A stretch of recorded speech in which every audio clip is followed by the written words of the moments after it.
Hello everyone, this is Preeti. Welcome back to my YouTube channel. Well, today I'm going to talk about the Zen of Python.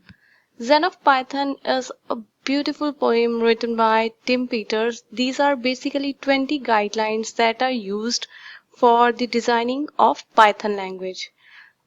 Well, it is not necessary you have to follow these guidelines, but they are good to keep in mind.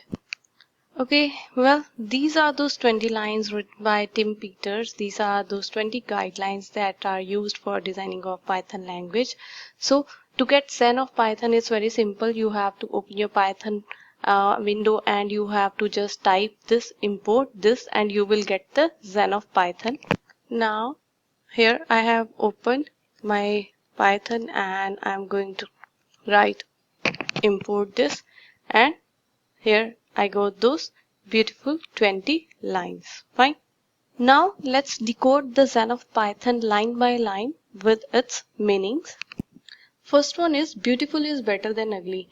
Well, a program is beautiful if the person who is reading it, he is enjoying the program. He means he can clearly interpret what is the written in program.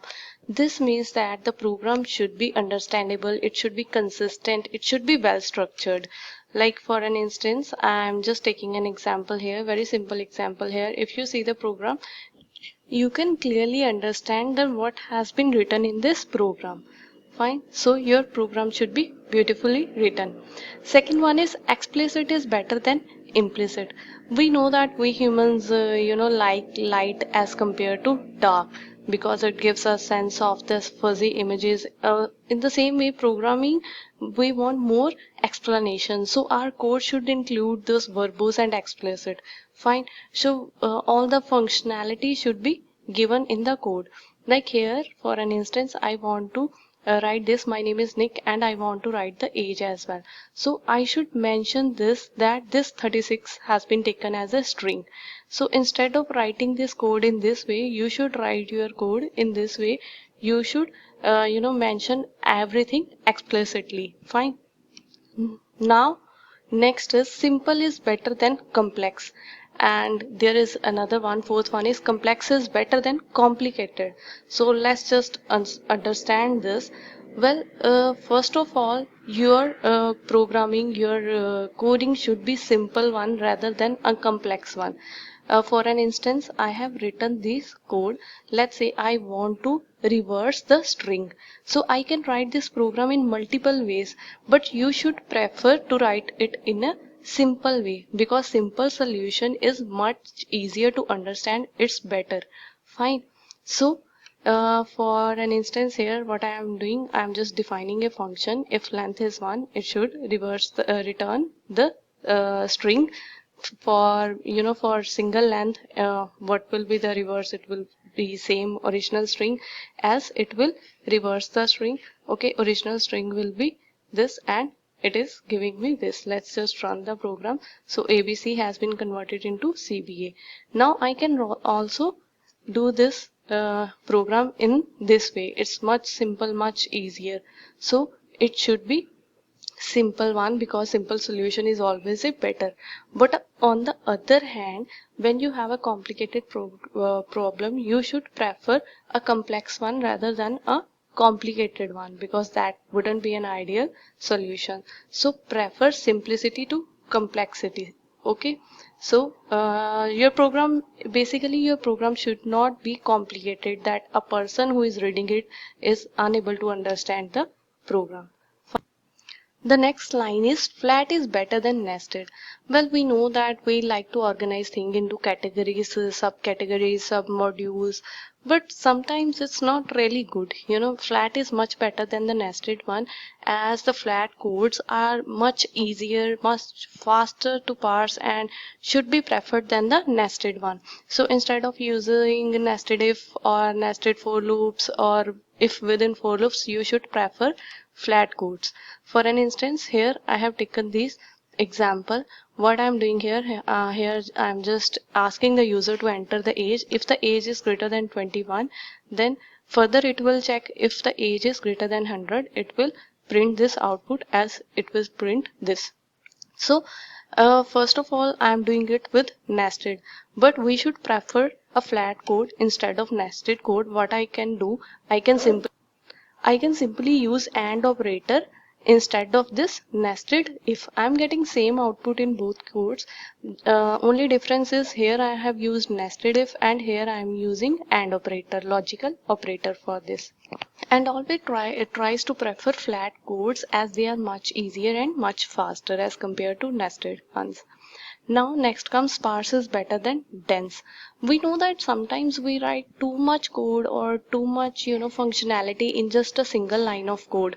We know that efficiency is key, but sometimes it just stressed out reader. So prefer to break your code into parts instead of writing it into a single line of code. For an instance, I have passed these values inside a list, so I want to create the list and I just want to create another list from this list only those numbers which are divisible by 4. So here I have write all the code in the single line of a single line and I am getting the list. But instead of writing it in a single line, I can break it into parts. I can write down this list comprehension here and inside the print command. So I have broken down it into parts and I'm getting the same result. So you can write out in this way so that it becomes easy for the reader to understand or to interpret your code. Next come readability counts. Now the code is definitely, we read code more rather than writing codes. We read other code, so reading is much important in case of Python also. So just think about indentation and how you can imagine that how easier it is to read the code with the help of this indentation. For an instance, here I have write a code where I have used if else print in just single line of code. So I'm getting the result. But the thing is, for a beginner or the person who is reading it, who is not much familiar with Python, it's much difficult for that person to read it, to understand the code. But if we write it in a proper format, okay, so the it will be easier for a person to understand, to interpret this code. Next one is special cases are not special enough to break the rules. So let's say I want to divide 33 with 31. So what do you expect in a result? You expect 1, but you will not get exact 1. You will get 1.06 something, like it's a float digit. So you are not expecting float number, but if a person is not familiar with Python who is reading this, he might expect that this division will be equal to 1, which is not true actually. So special cases are not special enough to break the rules, but you can follow some practicality to break the rules. Okay, so if you write this round, so it will become an integer, it will round the value, precision value, and it will become true. Fine. Next, errors should never pass silently. And then another one is unless explicitly silenced. Well, we know about try and except in Python. These are common for all languages as well. So we should not ignore errors. Fine. So we should not ignore errors, but we can ignore them if they have passed explicitly. So what does this mean? Just look at this. If you are using, let's say I want to print p, but I have not given any value as a p. So it will give me an error that p has not been introduced or something like that. So if I'm writing it in under try and except, so except will generally give something else went wrong or something went wrong.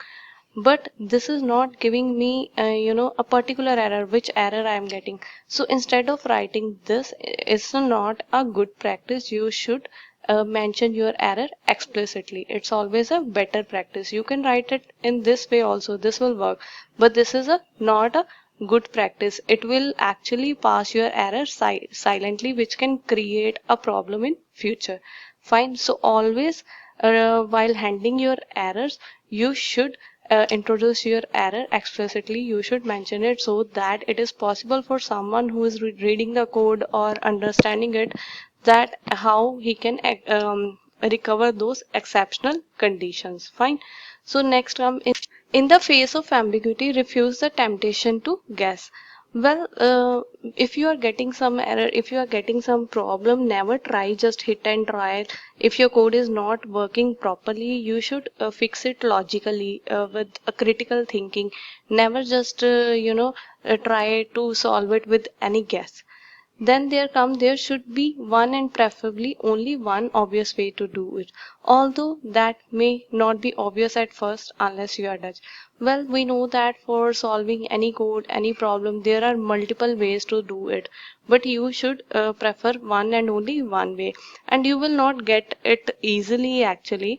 Well, when you will keep on doing these things, you will get that way. For an instance here, I am just showing you to solve a problem what I am doing to get a string which is a non-negative copies of a given string. There are multiple ways. I am just mentioning these two ways, but there could be a multiple ways to solve the problem, but we should prefer one way to do this. Now, if the implementation is hard to explain, it's a bad idea. If it is easy to explain, it's a good idea. It's just in layman terms, whenever you are able to explain your thing to someone, it's a good thing. If you are not able to explain your things to your co-workers, to your student, to anyone, then definitely that's not a good code. Coding should be simple, as much simple as it can. Now, the next. Namespaces are one honking great idea. Namespace, we know that basically is a unique name given for each and every object. It's a great way to assess your objects. Now, for an instance here, I'm just assigning a value 1 to a variable name A. So here I'm just getting the address of this A. ID we know that we used for getting an address. So here what I'm doing, I'm again assigning A plus 1 to the A. We know that we have already assigned a value to A, but again assigning a value here. So when I'll print the address for this, so you can see the address of both the values are different. Fine. So namespaces are just one honking great idea. Let's just do more of this. Now is better than never, although never is often better than right now. There is always, a human temptation to delay the things. Fine. So there's a no perfect time. Fine. So change always happen. So instead of delaying things to future, so let's just do it. Although never is often better than right now. If we are not delaying things, that this doesn't mean that we should be rushed. Fine. So we should do everything at a particular pace. So these are all things about the Zen of Python. I hope that you like this video, and please subscribe the channel. Stay tuned. Bye bye. Thank you so much.